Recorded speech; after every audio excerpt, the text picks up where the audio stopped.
than to catch this lovely little gem, Terror Train. Oh my gosh. From like, what was that from? Like 80, 81? 1980. Yeah. Starring Jamie Lee Curtis, who was by then known as the Scream Queen. I found out the reason for that is because between 1978 and 1980, she did 4 horror movies.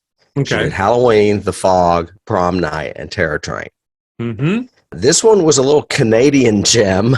And I have to say, it is not a great movie, but it is well worth watching for similar reasons as The Devil's Reign, because there's a lot going on in this movie with the cast and stuff.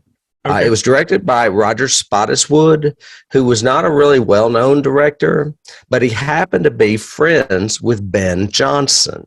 Okay. Ben Johnson, old Western actor, used to be in all the John Ford, John Wayne movies. Oh, yeah. And he won an Oscar. He was an Oscar winner for Last Picture Show. Peter, what's his name? Who's the director of that? I can't remember.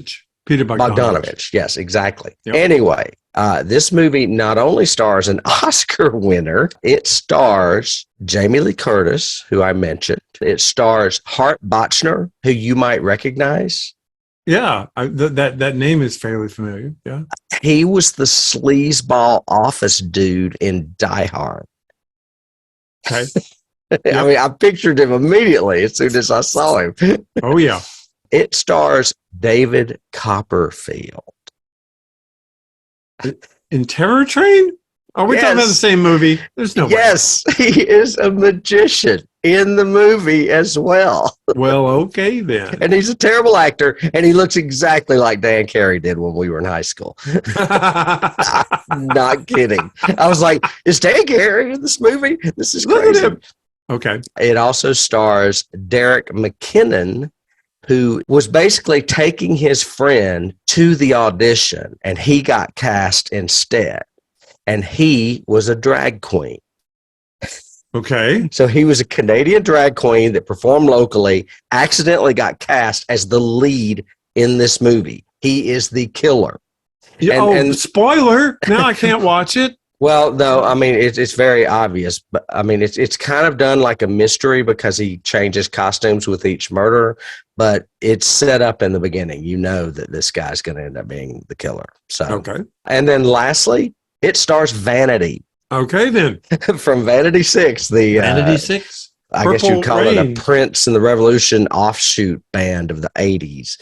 Vanity has a part in this movie as well.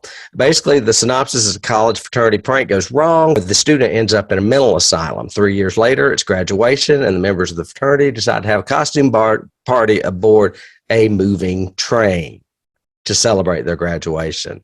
What could go wrong? Nothing. Unknown to them, the killer, of course, slips aboard and starts killing them off one by one. Mm-hmm. Would I recommend this movie? Well, it scores 44% on Rotten Tomatoes. Mm-hmm.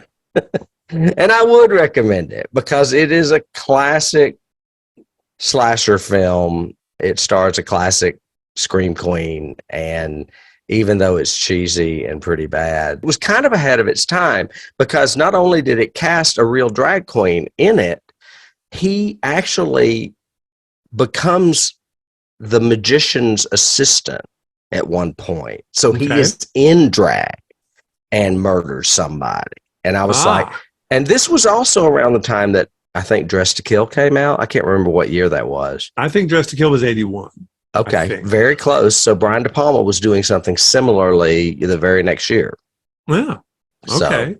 Well, yeah, I looked up while you were doing your description. I was looking up Spottiswoode because I knew that name, and he did a bunch of movies in the 80s and 90s. I mean, Pursuit of B.D. Cooper, Shoot to Kill. He did that Schwarzenegger one, The Sixth Day. I remember that's how I remembered him because it was science fiction. Right. But yeah. Well, he was friends with Ben Johnson, and Ben Johnson agreed to do this movie without reading the script because he was such good friends with him. Interesting. Maybe not a good idea on his part, but maybe. I mean, I don't know. Did it make money? Was it any? I did not do that kind of research, but I doubt it. I really doubt it. So there you go. Yeah. You know what? I'm gonna look because now I'm curious. If it made any money? If it made any money. It made $4. It was budgeted at $3,500,000, and it doesn't say how much it made. I'm surprised it had that much of a budget. I guess that all went to the train. Yeah, because they're on some kind of train in Canada that they have lots of exterior shots of, not just moving, but also like at the station and things. They also like rebuilt real train cars to film in. They had to make them larger to fit the equipment in and stuff. It's like I said, it's not a great movie, but it is highly worth watching just for, I don't know, just little interesting things like that. Okay. So, all right.